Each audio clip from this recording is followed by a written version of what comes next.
Hi, guys, and welcome back to the FPL Duo. We are back for FPL podcast game week 16.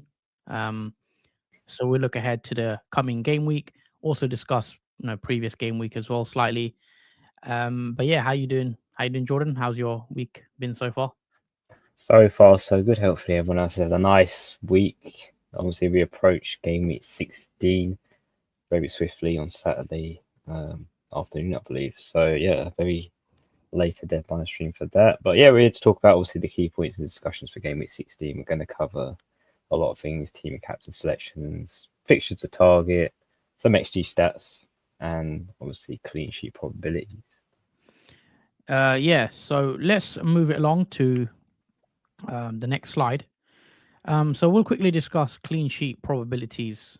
So defenders are at the moment are a big talking point. A lot of us have very cheap defenders. Some of them are injured. Some of them are suspended, and we are looking to bring in defenders. I've seen from a lot of managers, including myself. So in terms of clean sheet for this game week, as you can see at the top, with the 57% chance of a clean sheet is Arsenal. Now, Arsenal have 5 clean sheets for the season. In terms of the Arsenal defensive assets, I think Gabriel has missed the last 2 Premier League games, the last 3 games in total for Arsenal after missing the Champions League game. Now, it is slight worry that Gabriel is still out. He wasn't seen in the squad for the Champions League. But there are rumours that he could be fit to start against Everton. So if you've got him, I'd leave it to at least Arteta's press conference and see what he says. If he says Gabriel's fine, then obviously you keep him, because I'd still want to have Gabriel in my squad if I know he's fit as an owner myself. So that's what I'm going to do. Just wait until Arteta's press conference tomorrow, I believe, and then take it from there with Arteta and then Gabriel. Just an interesting one. Obviously, we've got Man City there in 4th place in terms of probability being 35 against Man United at home. Do you think that's a realistic statistic, judging by how well Man City have done in the last couple of games? They haven't been the same. Saying that, Man United are struggling to score against Victoria Pleasant, so it's a tough one. It's like Man City and Man United, 2 teams which both teams are pretty poor at the moment, especially obviously City's. You don't expect that from Man City. So yeah, it's interesting. 35% chance for clean sheet. I don't think Man City will keep a clean sheet, but if they are going to keep a clean sheet, it'll probably be against Man United, as I say. But yeah, in terms of the fixtures, you've got Liverpool, Newcastle up there as well. I do want to discuss certain teams as well, and certain defenders that we'll be looking at. But those are the odds, guys. I mean, Man United are given just a 9% chance, interestingly, against Man City. We know Man City have also sort of struggled for goals as well. But yeah, in terms of the teams I'm looking to hold, I mean, it's just when you bring in a defender, of course, you don't just look at the first week, you look at the next block, 5, 6, who's got the good fixtures. I think Arsenal assets, I still think you will get clean sheets from Arsenal defenders here and there. I think Liverpool, for me, with the stats, 7 clean sheets for the season so far. They do have the best defense in the league.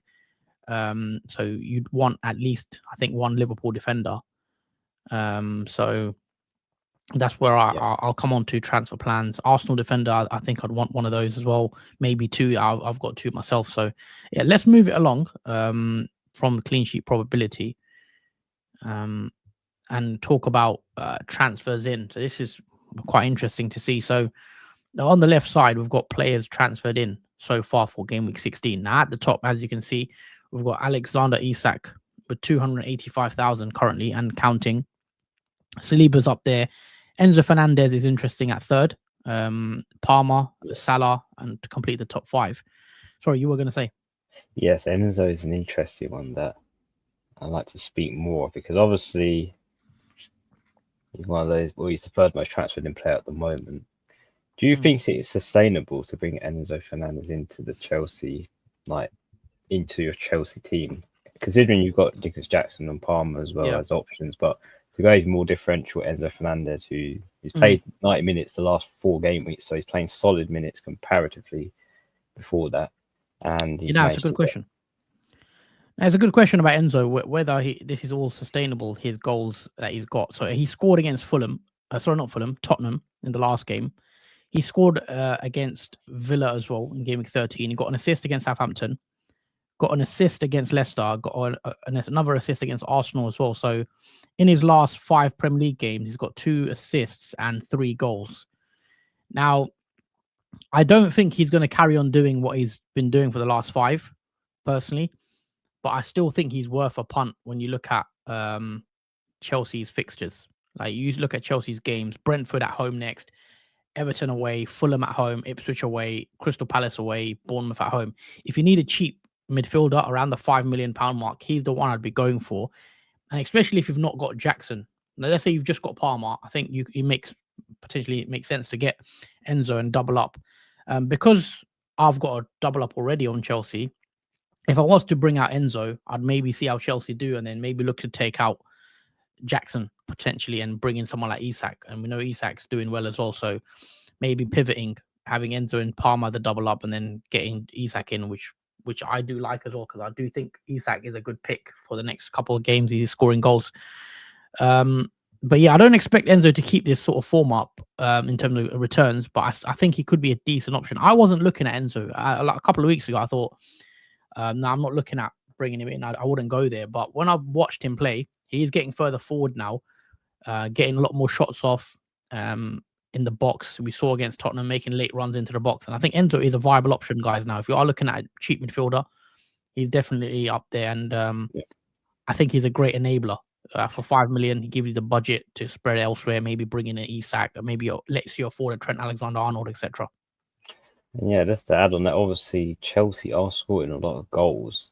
Like recently, in the last 2 games, they've scored 9. So that does benefit players like Enzo, who can potentially get, obviously, a part of the action, as we have seen in the last 4 game weeks.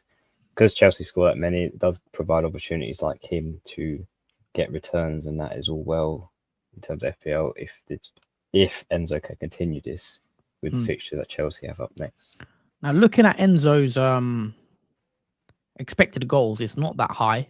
0.07 against Southampton, 0.07 against Villa. So it is maybe an argument to be had that whether he is sustainable, but I still think his goal involvement is not too bad, actually. He had 1.09 goal involvement against Leicester, 0.48 against Spurs, 0.92 against Southampton. So in that sense, goals and assists, he may get you returns. So yeah, I don't hate the punt on Enzo, and I can see why he's up there. In terms of what else sticks out, Isak, we know, has scored recently against Liverpool in the 3-3 sort of crazy draw. Then he went and got another 8-pointer against Brentford after his goal. So that's back-to-back goals now for Isak against Brentford and Liverpool. And it's now 6 goals for the season for Isak, and he's got a decent run coming up now. So he's got Leicester at home next and then Ipswich away. So 2 sort of newly promoted teams. And I think he can go big in these fixtures. So that's why I'm looking at maybe bringing in Isak for the Ipswich game in game week 17. I don't think I'll be able to bring him in this week. Yeah. But I still probably can do it, but it'd require me to sell Nicholas Jackson, which I'm not sure I want to do. But we know Callum Wilson as well, for those aren't aware of the news. Callum Wilson came back from injury and then got injured again, and now he's out for another 2 months. So if Isak wasn't nailed already, he's definitely nailed now, because Callum Wilson's out for a couple of months. So and it just makes it better if you still own Isak. Salah, we know he's up there. Chris Wood is interesting, number 6. Saka, Vardy, Timber, and Jackson as well to complete the top 10 transfers in. Yeah. To speak about, obviously, Arsenal assets, do you think, because obviously Sleeper's had a lot of transfers in as compared to Timber and the unsure Gabriel who's currently flagged, do you think Sleeper's the safest pick out of those 3 to go for this week? Yeah. Just to guarantee that clean sheet if there is one against Everton? Yeah, I think Saliba's the one I'd probably go for to be safe, because Gabriel, we're not sure. Unless Arteta comes out and says he's definitely fine, which I don't think he will, because we know how Arteta's like. He likes to sort of not give much away in press conferences. So Saliba's the safest option. Timber is another one that's a slight worry, because I believe Timber missed the last Premier League game. Trying to make sure. But he was in the Champions League squad, wasn't he? Let me just have a look, because I think he was on the bench yesterday for Arsenal. Sorry, he played against Fulham. My bad. He played against Fulham 90 minutes. But there was a worry with Timber that he potentially wasn't seen in training. But I think that's fine. I'm just looking at the team yesterday. I know Lewis Skelly started at left back and debut the youngster, and Timber came on, on the 64th minute yesterday. So he played half an hour in the Champions League in the 3-0 win over Monaco. So I think Timber's fine as well. Whether you pick him over Saliba, I'm not sure. I would go Saliba over Timber personally. Timber's 5.7 million and Saliba is, I think, 6.2. I think. Yeah, I think he's worth the extra potentially. Due to goal threat. We've seen Saliba scored in back-to-back matches with set pieces. Some will say the goals were a bit lucky. He didn't know much about them, but I think Saliba, I'd rather go Saliba over Timber, but I think Timber's a good option as well. And then Gabriel for me is still the main one I'd want, but wait till the press conference, I think. Yeah, so wait and see for obviously Gabriel. Yep. Cool. But yeah, in terms of the other half of the list, it ain't a surprise because obviously Watkins is the top. Didn't play against the nice fixture he had in Gameweek 15. Currently flagged. Obviously below him, Haaland again, still a player that is being transferred out despite scoring a goal, getting an assist in the last 2 game weeks. Still not a favourite player. Smith Rowe, not a surprise, but obviously a tough fixture against Liverpool, Guardiola, Man City's poor form, Welbeck. Not really had much goal action comparatively to other Brighton assets. Lewis, red card, suspended. Burmo's an interesting one. He could be left, potentially. What do you think of Burmo as a keeper? And Burmo, I own him myself, and I'm actually looking at selling him. So I'm not surprised to see he's 8th on the list. I think he's got a tough run of fixtures coming up now in Burmo. The fixtures have swinged for Brentford, and he sort of does allow you to bring in other players like a Trent in defense because he takes up quite a bit of money. If you drop Mbeumo to someone like an Enzo, that gives you the money to go up to Trent with one of your cheaper defenders. So I do like Mbeumo out just purely for the fixtures, but he will still get you goals, I think, in the next couple of games because that's the type of player he is. I think he will still tick along and get you the odd goal and an assist. So I'm slightly worried about moving Mbeumo out, but I think now might be the time to do it, especially if it allows you to get in Trent. But in terms of the other listeners, Haaland's interesting, still being mass transferred out. Gabriel's, I don't know why, I still would wait with Gabriel and then leave it as late as possible because it's a 3 p.m. kickoff for Arsenal on Saturday and there's no early fixture. So we might get team news about Arsenal. We may get a leak or team news. So we should know the Arsenal lineup. So I'm going to leave it as late as possible on that one. Rico Lewis, we know he's suspended as well. So he won't be playing this week, but I still like Rico Lewis as a hold if you can get to game week 17, 18, where they've got 2 decent green fixtures. I know Man City haven't defended well, but I'm still happy to play Lewis and then sell him maybe in game week 18, 19. Because he did score. He just was unlucky about the obviously being sent off. Maybe that's very controversial. Obviously that red card that he got, but it could have been a different story if he was on the pitch. Could have had a potential double haul or at least a couple more points in 4.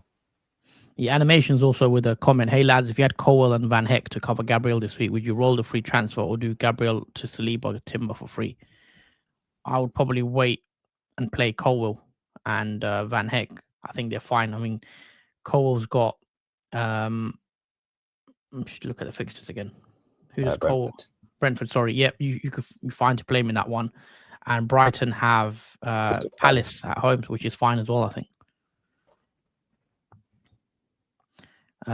Let's move it along then to players that we're looking at on our watch list. And now these are ones that we think you should be looking at bringing in for the foreseeable. And let's start off with the main one. Trent is the one that I'm looking at personally for this week. Someone that I'm looking at bringing in. We know he's missed a couple games due to injury with Liverpool, but we saw his impact straight away when he came off the bench against Newcastle to get 2 assists. So, I mean, looking at Trent, he missed Southampton game with an injury, and he played 24 minutes against Villa. I think that's when he went off injured in that game, I believe. So he played 72 minutes against Man City, as we know, first game back. Didn't get a goal or an assist, but he did pick up an 8-pointer after the clean sheet was banked, and he also picked up 2 2 bonus points against Man City. Against Newcastle, he played 23 minutes, got 2 assists, which was, nice. He's now on, I believe, 3 assists for the season. So 2 of them have come in one game. So he was one of the players I did say isn't getting as many assists as previous seasons, because that is due to way Liverpool play now. Liverpool don't create as many shots, and I don't think, as they did previously under Klopp. It is more controlled. It's a lot more slower build up. They're not as heavy metal as they were in previous years. But I still think Trent is a good pick, even for clean sheets. And as we mentioned, Liverpool statistically have the best defense in the league. Trent likes to pick up bonus points, so he's good for bonus. And then you look at Liverpool's next 5 fixtures: Fulham, Tottenham, Leicester, West Ham, Man United. You can see a couple of clean sheets in there for Trent and Liverpool, plus maybe the odd assist or even a goal. Who knows? So I like the fixtures. I like Liverpool's form. And we know Conor Bradley is still injured after picking up an injury against Real Madrid in the Champions League. So he's going to be out until at least mid-January. So Trent is going to have to play these matches, and he's 90 minutes nailed. I know he's just come back and they are watching his injury, but there's not really any replacement for him as well at the moment, with Bradley being out. Yeah, there's 3 strong home fixtures there, especially Fulham at home in Gameweek 16. You can almost be sure that's a clean sheet there for Trent, possibly some bonus points as well, because sometimes when there is a clean sheet for Liverpool, there is potential that Trent might nick a bonus 1 or 2 on top of it, even without an assist. And then Leicester home one, again, another probability of an assist there. And obviously Man United game, which game at 20 is a green, not a surprise. Could be another one where wouldn't be a surprise if Liverpool do keep a clean sheet, because Anfield, it is tough for teams to obviously play there. So yeah, I'm liking the next 5 for Trent myself. And even the Tottenham fixture, I think the Spurs manager has come out and they said they're going to be missing Romero and Van der Ven for that match as well, and their goalie's injured. So that fixture does become a bit easier for Liverpool, with Spurs having quite a injury issues themselves at the back line. So yeah, Trent definitely one to watch, and he's someone that I'm sort of 70% sure that I'm be bringing in this game week. So you'll have to tune into deadline stream, but yeah, he probably will be coming in. Let's move along then to next player. You've gone with Cucurella, which is an interesting one as well. So he's had quite a few transferred in already, 70,000. What do you make of Cucurella, Jordan? He's had a good season so far. Obviously made a couple of errors against Tottenham due to his boots, but what do you think of Cucurella as a choice? Yeah, absolutely. I think he's a wonderful choice to have, especially with the fixtures. The fixtures we mentioned for Chelsea are very good until Game 23 when they're against Man City. I think, Cucurella, even though he had that blunder against, obviously in that match, but pretty much after that blunder, he did make it up for the assist in that Tottenham game, and he was superb. I feel like so. I think it was due to those slippery boots that affected his performance in that game. But in general, I think he's been a decent player. He's played solid 90 minutes most of the games, very rarely been substituted off early, and obviously lost his place in the starting 11. So he's pretty nailed in that respect. Goal involvement as well has not been great in some games, but when you see a game like Tottenham where Chelsea are scoring a lot of goals, it does provide more, obviously, attacking threat for Cucurella on the wing. So there is a possibility where in Spurs game, obviously, poor defence they're playing against provides opportunity like Cucurella to provide the ball to someone. And then obviously if that guy does score, that's an assist for Cucurella. But yeah, I like him as a pick. Cheap, 5.1 million. Not really spending much on the player that has really nice fixtures in the next 5. And potential clean sheets here and there for Chelsea, even though they've kept only 3 this season. I feel like they've been a bit unlucky not keeping more due to errors and mistakes at the back by the goalkeeper, or just poor, obviously, goalkeeper quality in terms of saves and maintaining the ball at the back. Yeah, with Cucurella myself, he's not someone I'm looking at personally, but I definitely am looking at a Chelsea defender. If I was to bring in a Chelsea defender, I would probably go with Levi Colwill for 4.5 million, I think he is, and save the 0.6. Obviously, you get a better attacking threat potentially with Cucurella, 2 assists. Colwill hasn't got assists yet this season, I believe. But I would probably go with Colwill and save the money. But Cucurella is definitely an option with 6% ownership, and he is more attacking. And in these fixtures coming up, there is potential there, obviously, for the assist if you want to take that upside. Moving it along to the next pick. Wan-Bissaka is interesting. So you've selected him as a pick. We know West Ham have had a pretty bad start to the season. They did, however, win their last game, I believe. 2-1 was it? Against Wolves. He's had 2 goals for the season so far. I mean, you probably don't want West Ham for their clean sheets. One to watch. I mean, how come you've gone with one to watch here with Wan-Bissaka? But he's not someone I'm looking at personally at all. Well, because obviously he's priced at 4.6 million. If you are looking to go for cheap defenders, he's potentially one to possibly not bring in yet, but watch obviously, because as much as West Ham haven't kept many clean sheets, I do like how forward Wan-Bissaka does get on that right-hand side. And there has been opportunities where he could have got assists here and there, but obviously the player that's taken the shot has either missed or the goalkeeper has saved it. So I feel like he's been a bit unlucky not getting more than 2 assists in some of the games that they played. And where those assists come from was from Arsenal and Newcastle. So potentially Wan-Bissaka does turn up for the bigger matches rather than obviously the easier ones. But again, he's another differential that could be underlooked slightly because of that, his attacking threat and how forward he goes on that right-hand side for West Ham. And at this current moment, obviously, with fixtures in the next 3, not so bad, especially Southampton away in Game Week 18 could be one where you could go on a 1-week punt for Wan-Bissaka or potentially rotating from the bench when West Ham have a nice fixture, because obviously in 19 and 20, they play against Liverpool and Man City, so that's probably the time where you might want to bench him. But he's a player that you could probably take on the bench and play in between fixtures where they are comfortable for West Ham. Okay. Let's move it along to the next picks. The total goals conceded. We're coming on to this part now. So these are the amount of goals conceded per match, home and away. So let me just see. Wolverhampton Wanderers have played obviously 15 matches. They've conceded 38 goals, which is about 2.53 per match.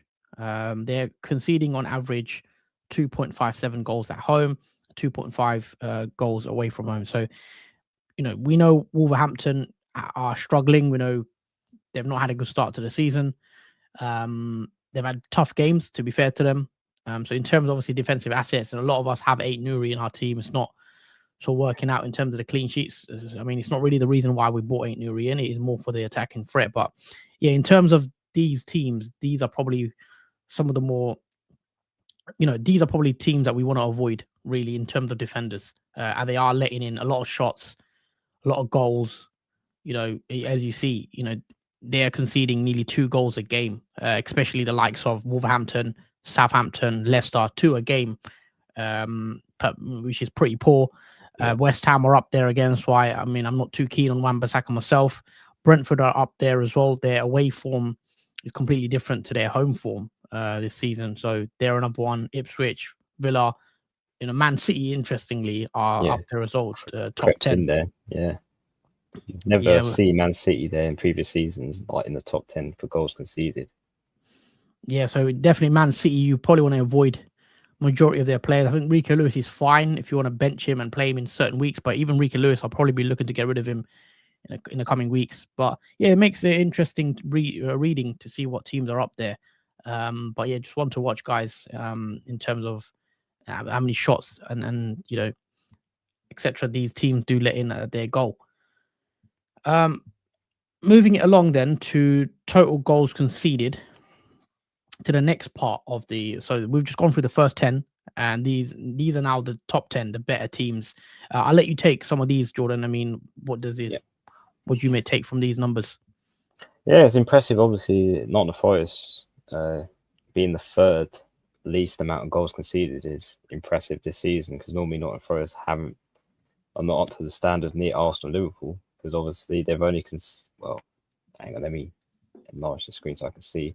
They've only let in 18 goals so far this season, which I believe that's pretty good for Nottingham Forest. Like, normally their defense has not as been great in recent seasons, but yeah, they're doing better than obviously Chelsea, Man City, Tottenham, who you'd think they'll be above, obviously, where Nottingham Forest are currently. So they're having a good season. Obviously away, they're better than their home. obviously in terms of conceding goals, which is even more impressive. Obviously, Liverpool's not a surprise, only letting in 11 goals, which they have the best defence according to that statistic. Manchester United is an interesting one as well because obviously they've conceded 18, which I feel like should be more than that if I'm honest. But it is more at home than it is away, which is a worry for them. What do you take from obviously teams in the top 10 in terms of goals? Yeah, I mean, those are the assets that we're looking at bringing in. You know, you should have an Arsenal defender, a double Arsenal potentially, which I do. Liverpool, we're looking to bring in. Forest, Ola Aina's been a success so far if you've owned him. Chelsea defenders we've just spoke about with the Colwell, Kukurea, etc. Outside of that, you could go for Bournemouth defender potentially. The fullback, I forgot his name. Kirkes. Yeah, or the other one, another one they have as well that you could play, but Kirkes could be an option, attacking threat. Because those are the sort of defenders from teams I'll be looking at bringing in. In terms of the other defenders, not as many from this side. Could take a punt on someone like a Brighton asset, but not many more. In terms of clean sheets, obviously you don't expect much. It's more feel like the attacking returns because there's not been many clean sheets. Obviously Liverpool top of the pile with 11. Sorry, how many clean sheets Liverpool? 7 clean sheets for Liverpool out of 14 games, so half their games essentially. So yeah, I still think Liverpool could be decent for the running. That's why I'm looking at Trent this week. Moving along to total goals scored. This one's again interesting as well to see what attacking players you guys should be looking at bringing in for top of the list. Chelsea off the back of scoring recently 4 goals to Spurs. You know, they're on 35 goals for the season, Chelsea. So the attack's been pretty impressive. They are scoring at a rate of 2.33 per match. They are a lot better away from, it seems, from this graphic, 2.88 away from home and 1.7 at home. So we know Chelsea, the likes of Palmer, Jackson is doing well this season. Those are the main ones. Brentford is interesting.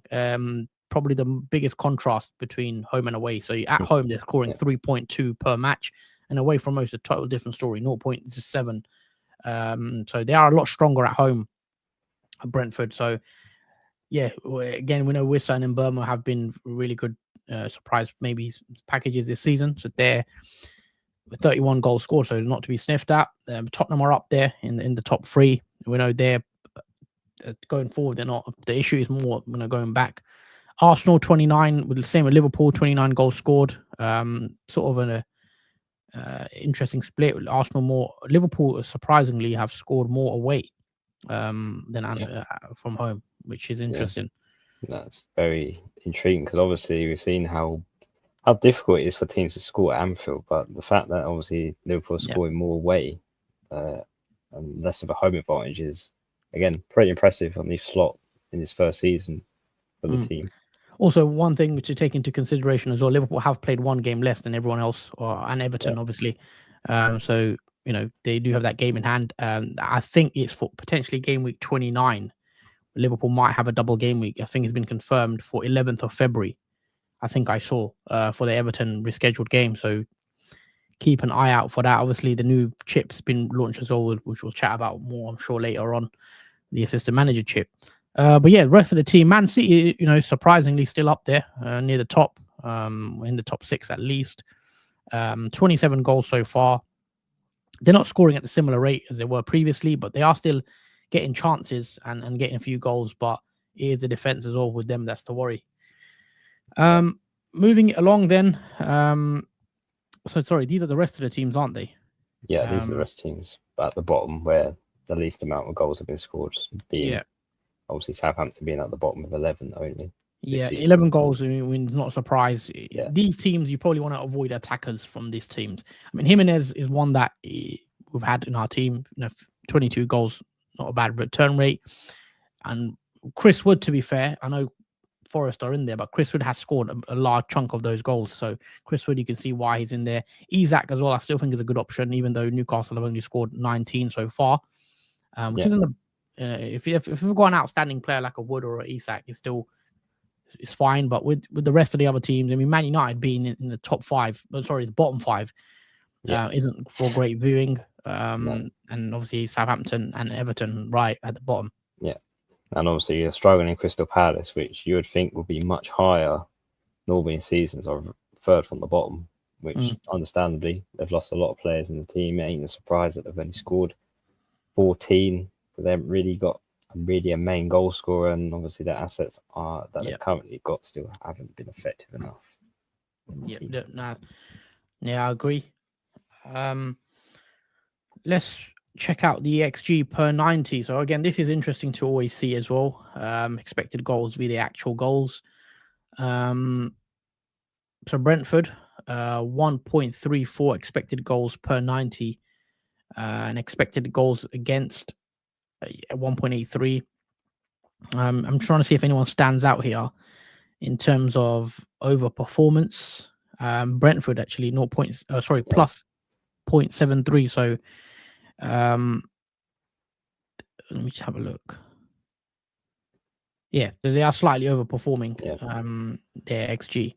When you look at they've scored 2.07 goals per 90, well, the XG is only 1.34. So in that rate, they're slightly overperforming that XG. Chelsea are up there in terms of a slight overperformance, which sometimes might be a bad thing because they are overperforming. You expect that to sort of come down. So the teams that are more sort of stable in that regard is likes of Villa's, Brighton's sort of scoring at a similar rate. They're creating chances. Slight overperformance is fine though, I think. Yeah, I'm surprised Leicester is up there in terms of overperformance. So plus 25. It hasn't felt like they've really scored that many goals this season, but against the big teams they have nicked a few here and there. But it is interesting to see Leicester in that top half of the XG per 90. Yeah, it's just obviously the chances they're creating. They're creating at 1.15 per game, scoring as well at not 1.4. So slight overperformance there. So those are stats, guys, in terms of if you want to see what the expected goals are for some of these teams, and obviously this is the bottom half as well. So these are teams that are underperforming. Some of them, a lot of them. You look at likes of Palace, minus 0.45. So obviously, not surprised they're struggling with their attack forward line this season. Expected points again. I think this is not maybe as relevant for us in terms of FPL, but we always still like to see what teams are doing well. So expected points, the actual, obviously Brentford again overperforming, it seems. So we may see that come down with their fixture run now turning. Yeah, so you were going to say something, or? Yeah. In terms of obviously Brentford, they have 13 points. So yeah, they're very surprising. Obviously, the actual points is 23, and expected is 10. With obviously expected wins being 2 and expected losses being 9. Very impressive so far for Brentford, but their fixture run has been quite nice up until obviously now, as we mentioned. Yeah, that's a very big overperformance. They were expected to have 10 points at this stage. Arsenal, interesting, expected to have 24, but they've got 29.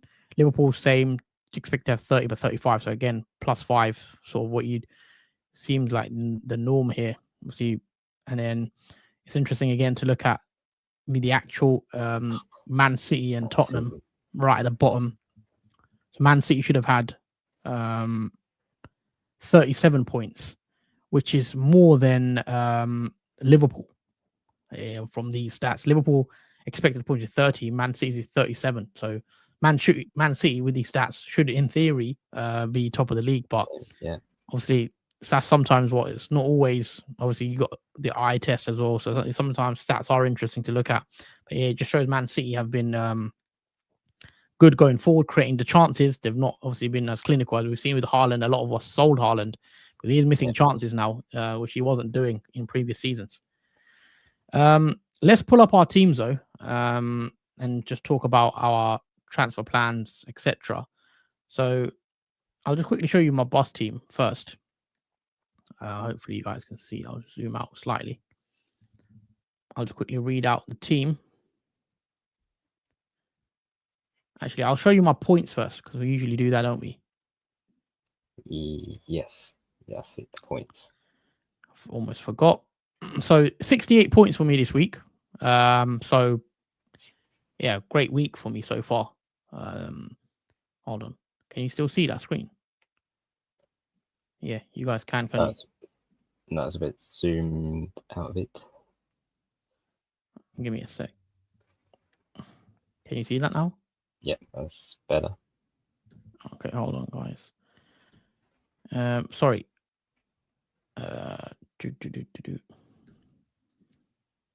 Sorry, I'll let you share your screen first.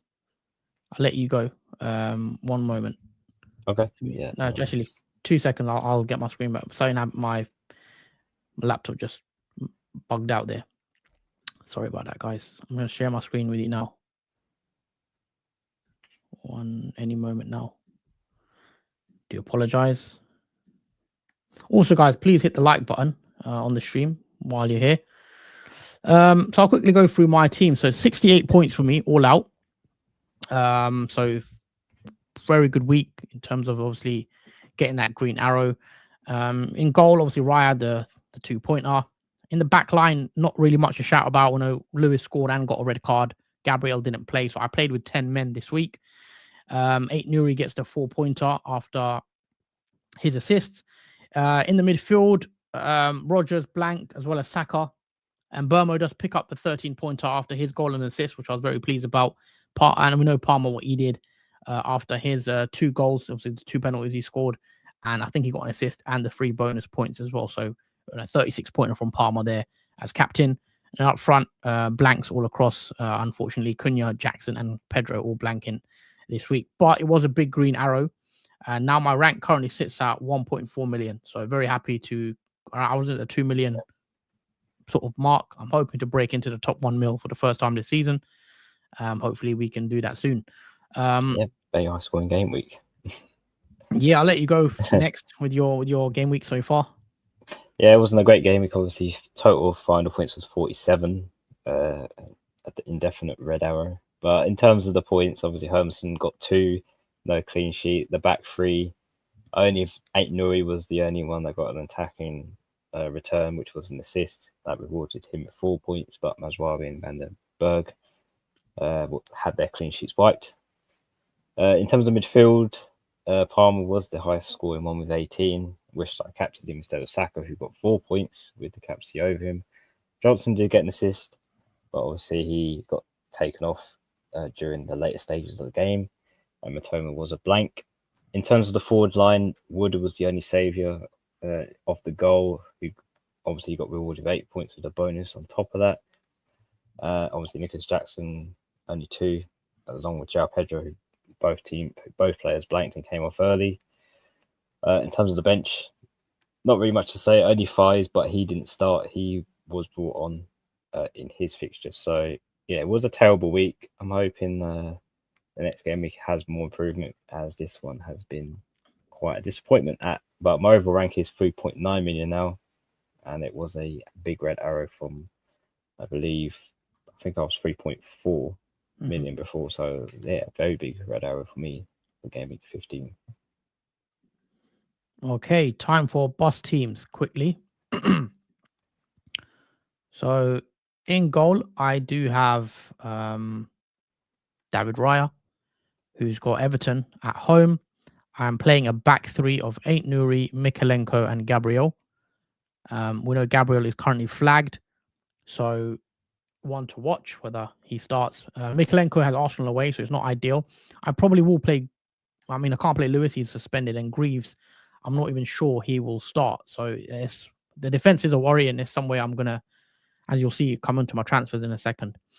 Into the midfield 4, I've got Rogers, Palmer, Salah, and Saka. Pretty nice fixtures for the big 3 in midfield, all home games, and Rogers has Forest as well. Salah is captain for me this week, and out front I've got Cunha, Jackson, and Pedro. On the bench, Mbermo, Greaves, Lewis, and then Fabianski as well. Now, in terms of transfers, I'll just quickly show you guys what the plan is for this week. Of course, I have 1.5 million in the bank plus the 2 free transfers. And as you guys know, I don't really want to play Mikalenko against Arsenal because I don't see a clean sheet for him. And Greaves is another one that's sort of lost his place. He's not even injured, and he wasn't seen in the squad in the last game. So I'll probably be selling Mikalenko or Greaves, and it will probably be Greaves, guys. Because Mikalenko still plays. It's just I don't want to play him for this week. So his fixtures are horrible coming up, so I could actually sell Mikalenko, but I'd rather keep him in case I need to play him. Whereas Greaves has totally sort of lost his spot, so I'll probably sell Greaves and I'll be selling Mbermo, as you guys know, because to fund the money for my transfer. So the player I'm looking at bringing in, as you guys know, is Trent Alexander-Arnold, 7 million against Fulham. So I'll probably play Trent, Eight Nuri, and Gabriel. And then if Gabriel misses out, I've got Mikalenko for Arsenal, which again isn't ideal. But the way my team is this week, due to suspension, that's the way it's unfortunately is. Well, I don't mind playing Lewis against United at home. Or I could even sell Lewis. We'll see. But I think I want to get rid of Greaves. And then in midfield, I have 2 options. First one is Semenyo, who's 5.7 million. So that will leave me with 0.1. Or I am also looking at tripling up on the Chelsea attack and getting in Enzo Fernandez and maybe selling Jackson in a couple of weeks for Isak.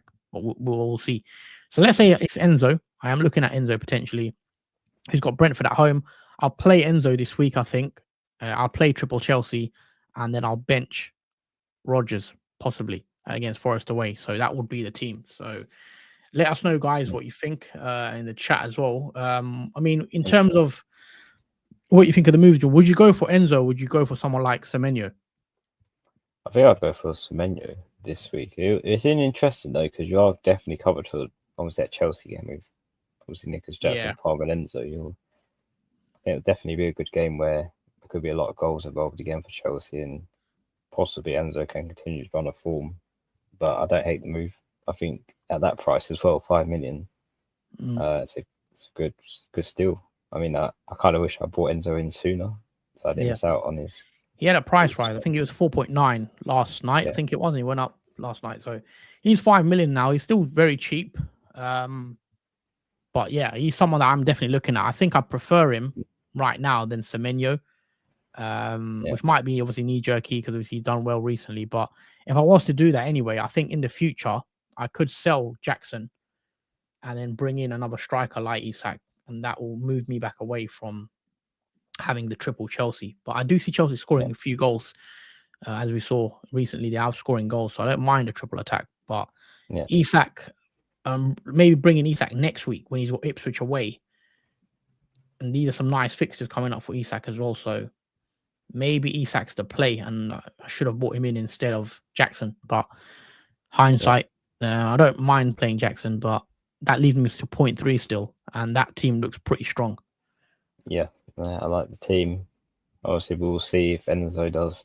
I mean, he's got a lot of fixtures to pay off in. I think that's the good thing about it is Chelsea have really nice long run of fixtures, so it gives Enzo plenty of time to show his worth. And if he can continue this run of form, then it's been a good move to bring him in now before you lose more points on not having him. Yeah. Let's look at your boss team anyway. Talk us through your boss team quickly, and then obviously transfer plans as well. Yeah, so obviously in goal, got Hermanson, he's got Newcastle away. Again, I'm not expecting a clean sheet from this goalkeeper. I kind of regret bringing Hermanson in, if I'm honest, because he hasn't kept me many clean sheets, but he has rewarded me with some save points in between weeks where he's made a couple of saves in games. But yeah, again, I will have to rely on him in terms of how many saves he does make in that fixture. Moving on to the defence, and this is where it gets a bit worse because Mazraoui has Man City away, which both teams are. I don't know who's worse, Man City or Man United. I mean, it's hard to obviously debate that, but yeah, it is a difficult fixture. Mazraoui as well missed out on a clean sheet after being subbed off 55 minutes, which added more insult to injury of why Amorim did that. But yeah, it's not ideal for the fixture he has this week. Van der Berg, obviously, if Brentford's fixtures do change now. I more than expect Chelsea to score against Brentford. There's no doubt in that. I'm honestly 100% sure that will happen. So I don't expect a clean sheet from either for Brentford. My only high chance of a clean sheet is Nuri. He's got Ipswich at home, which is, I'd say, a decent fixture for Wolves, considering they've obviously we discussed how they conceded the most, and not the most. They've conceded a lot of goals this season, and Nuri hasn't really provided much attacking threat, even though he got one last game week with an assist, but it still didn't feel like enough. But we have to see how that goes for the back three. In terms of midfield, we've got Palmer, who's got Brentford at home. I think that's a great fixture in terms of captaincy. Could possibly put it on Palmer again. He has been quite good in the last 2 game weeks with 2 double hauls. And it's a good, strong fixture at home for Chelsea. Next is Saka. He's got the vice over him against Everton at home. Again, candidate with the armband over him as well for captain. Johnson, who was subbed off early in the other game, that Spurs in Chelsea game, looked a bit unsure whether he was going to be fine for Southampton. He hasn't been flagged, so I'm assuming he's good to go for that nice fixture. And obviously Salah, no debate. If I'm honest, I'm perma captain Salah at the moment. That's the way I'm going. So the captaincy is on Salah for the foreseeable, and it's on him this week against Fulham at home. In terms of the forward line, we've got João Pedro, Crystal Palace at home. I've not been impressed with João Pedro for months in terms of FPL. He hasn't rewarded me with much, only an assist since I brought him in 3 game weeks ago. So I'm hoping he can manage to get goals for me now in that Crystal Palace game. Next to him is Nicholas Jackson. He's got Brentford at home. I'm happy with the Chelsea cover because I do believe Chelsea will score a few against Brentford in that home fixture. And finally, we've got Chris Wood, who has Aston Villa at home. And Chris Wood's been ticking away nicely, if I'm honest. I'm not looking to get rid of him now. I think I'll just leave him there to score a goal here and there, which he has been doing so far this season. It's not been every week consistency from him, but he does tick along nicely with his, I believe, 10 or 11 goals he's had so far this season. In terms of the bench, you've got Vardy Marston, non-playing goalkeeper. Matoma is there for cover in case, but he is the midfielder on the bench who has Crystal Palace at home. Now, the only issue is with Fies and Keane, because Fies seems to have lost his place since Ruud van Nistelrooy has taken charge of Leicester. So that's a bit concerning. He's got Newcastle away, though, which, again, does really matter because I've got Hermanson anyway as cover. Keane is injured, so he's got Arsenal anyway. Again, not an ideal fixture. If he was fit, would I choose to play him either? So that is currently the starting 11 at the moment. I'll just switch over to the transfer page to discuss what my plans are because if I'm honest, I'm happy with the attack in terms of my team. I don't think there's nothing really I can want to change in the front 3 and the midfield 5. So my focus is within the defence because that's where the issues are concerning for me in terms of because I've gone for non-premiums. It hasn't seemed to be really worked, if I'm honest. Like in terms of clean sheets, attacking returns, they haven't really come for me. And I feel like I need to do some changes and maybe bring in maybe 1 or 2 premiums back into my team. So I have one free transfer, 3.7 million in the bank. And what I'm thinking to do is taking out Fies because at the moment he's not playing. Well, he's coming on playing, but it's not good enough in terms of starting. The player I'm looking to bring in is an Arsenal defender, Saliba, who's got obviously Everton at home. Strong, obviously, fixture for clean sheet, and we saw in the probability Arsenal had the highest clean sheet probability for that fixture. So I think for the long term as well, he will be in my team. I don't look to take him out anytime soon, so it will be a very long term move to bring Saliba in, and it's a safe pick because I'm not sure about Timber or Gabriel in terms of that options long term. And obviously that leaves me 1.6 million in the bank still. At the moment, I think that's what I'm going for. 1 free transfer to take out, obviously, Fies to bring in Saliba. You'll have to see what I do on deadline stream because I might potentially take a -4. I'm not sure yet, but this is the move I'm set on at the moment for my team. Okay, who would the minus 4 be for? Because I know you mentioned as well Trent possibly. How would that work? Yeah. Well, I potentially, if I have enough money, actually, I don't. But as a secondary pick for a Liverpool defender, I would probably go for Van Dijk to bring Okay. into my team for the -4. Because at the moment, I need clean sheets for my obviously team, and with the players I got at the moment, I don't see them coming. So Arsenal, Liverpool, I've kept the most clean sheets so far this season. I see that obviously replicating as the season goes on. So it might be time to bring in assets from those teams. Okay, yeah, interesting. So that's our transfer plans, guys. Make sure you do tune in on Saturday for the deadline stream, and also make sure you do hit that like button, and also make sure you're subscribed to the channel as well. Take a few comments. Sorry, Dan the man. Evening both. Thinking of JP to Larson, or Larson to Isak. Which would you do? Probably Strand Larson. I'm still thinking of Saka captain over Salah. I feel Arsenal score more goals, but which is a better defense between Everton and Fulham? Well, Everton's definitely, I think, a worse defense. I think Fulham defense is actually quite good. However, Liverpool are strong at home as well. We know at Anfield.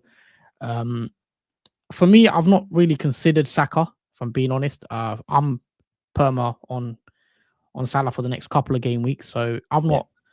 Yeah, I mean, I'm not backing against Salah. For me, he's been the best player in the league by a mile this season. So I just like the form he's in. I like how Liverpool are playing. Obviously, and as a Liverpool fan as well, obviously watching a lot of Salah, he is in, he's playing amazing at the moment. And maybe it's because I watch him a lot, but I'm not going anywhere else. And I think Arsenal's attack actually, I know they scored 3 against Monaco.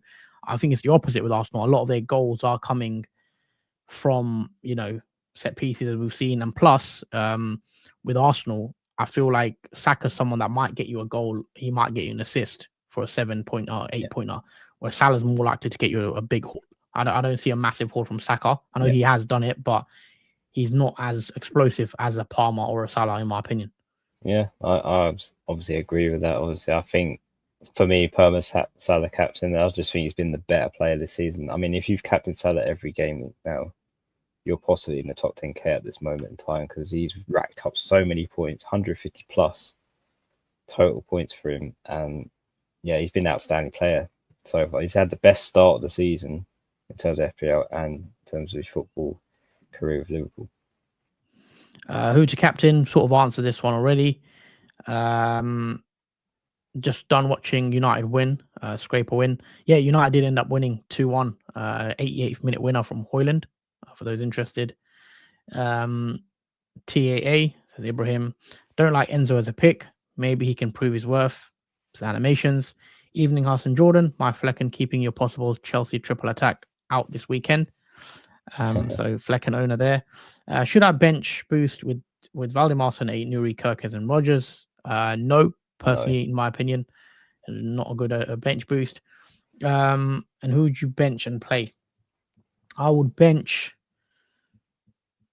the defender, which is Kirkes. I'm not sure who Bournemouth play this week. I'm going to have a look.